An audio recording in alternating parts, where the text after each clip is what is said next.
Hard on the scenic southern banks of the Ohio River sits the small town of Brandenburg, Kentucky, an old mining hamlet where jobs are tough to come by and where members of the new Ku Klux Klan refuse to accept American diversity.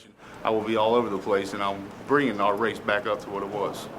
The face of KKK version 2.0 sued at this well-fortified courthouse by the victim of a violent assault during a recruiting drive in what the Klan had hoped would be fertile territory among people they labeled the Hicks and Rednecks of Meade County. Ron Edwards is the Imperial Wizard of the Imperial Klans of America. So, Ron, do you condone violence against minority groups? No, I don't. And what about the noose that's on your property? What about it? That's kind of a freedom of speech. But you wouldn't lynch a black man? I wouldn't lynch nobody. We can be very violent, and we can be very deceptive, and we will do whatever we have to do to survive. Edwards says his new Klan has a 10,000-member emailing list, claiming to be the second largest surviving Klan organization in America, with recruits in 28 states and 14 countries. How does your group differ from other branches of the KKK? We work in unity with most all white power groups, whether they're National Socialist, Skinhead, Aryan Nations, Odinists, Christians, atheists. We work with everybody. The best evidence of Imperial Wizard Edwards' decision to break from the old Klan, which claimed to be a strictly Christian organization, are all the atheist skinhead groups and Nazis who attend a yearly concert called Nordic Fest. The IKA hosts it on its 15-acre Kentucky compound. This is the new Klan, recently videotaped by the National Geographic Channel for a documentary on Edwards' group. Still filled with hate and racism, but along with those scary middle-of-the-night robed rallies, these Klansmen spew violence in song lyrics. This one is called No Mercy and is sung by Edwards' son Stephen, a skinhead with ties to one of the men arrested for a loose, not very well thought out plan to kill President-elect Obama. Stephen Edwards denies having anything to do with the plot. The reason I'm here is to denounce any involvement with this crap that they got going on. And his father says his group isn't a violent threat to the new president either. He thinks Barack Obama will prove the KKK's point. I believe that a lot of white people probably get what they deserve for voting for him in the end, because they're going to wish they didn't. So you don't think Obama's a smart man? No, I never said that. He's got a lot of white in him. That's what makes him smart. White power! White power!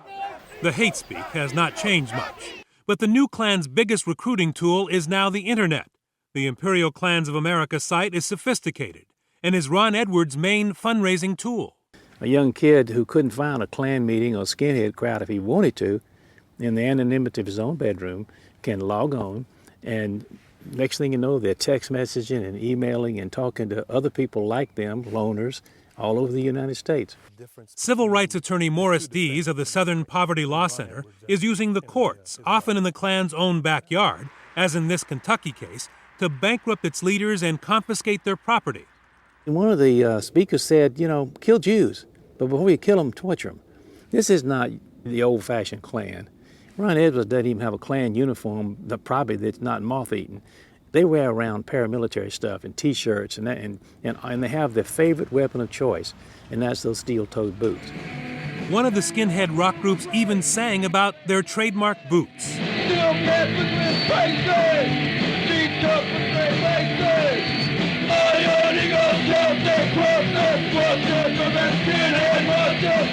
And in court, the Meade County Sheriff showed the jury a pair of boots worn by Ron Edwards' deputy at the county fair. Boots used to stomp a 16-year-old Hispanic boy. And these are the boots you testified that Mr. Hensley said that he had on the night that Jordan was assaulted. That's correct.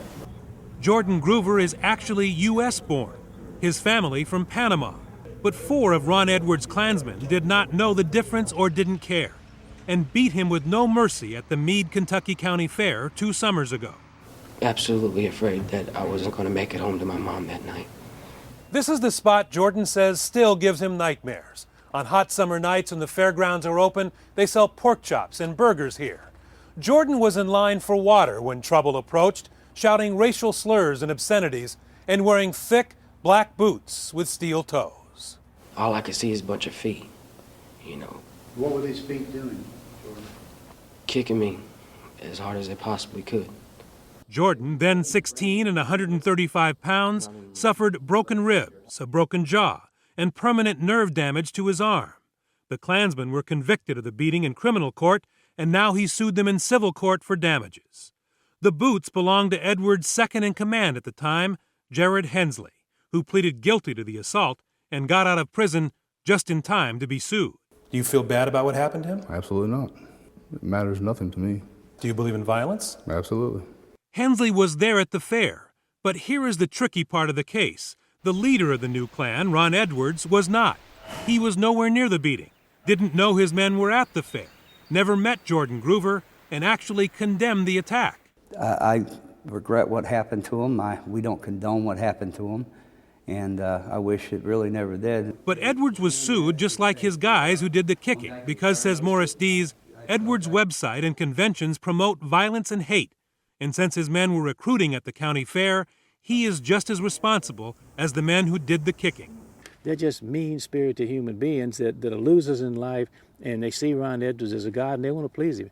Dees told the jury what he has told many in the past in his crusade against the old Klan and now the new, a motto that recognizes the Klan's right to free, even hateful speech, but draws the line. In America, you have the right to hate, but you don't have the right to hurt.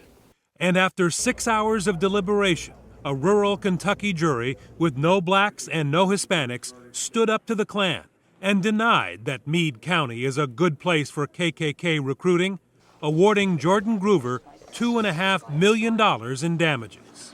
This is what I gotta say to them. How does it feel that I beat you in your own state, with your own people, with an all-white jury? You have to be really ignorant to think what you guys do is right. No matter what, I'm not going nowhere. I'll be doing the same thing today and as I'm going to do tomorrow. This is exactly what's wrong with America, is that, proud white people that is here today gets persecuted for a little fight and a couple of a Mexican getting beat up. Proof that the Klan, old, new, white-robed or fatigued, midnight rides or internet hate, has not changed its message, and all too often, not its methods either, and is perhaps as dangerous as ever. For Nightline, Jim Avila, Brandenburg, Kentucky.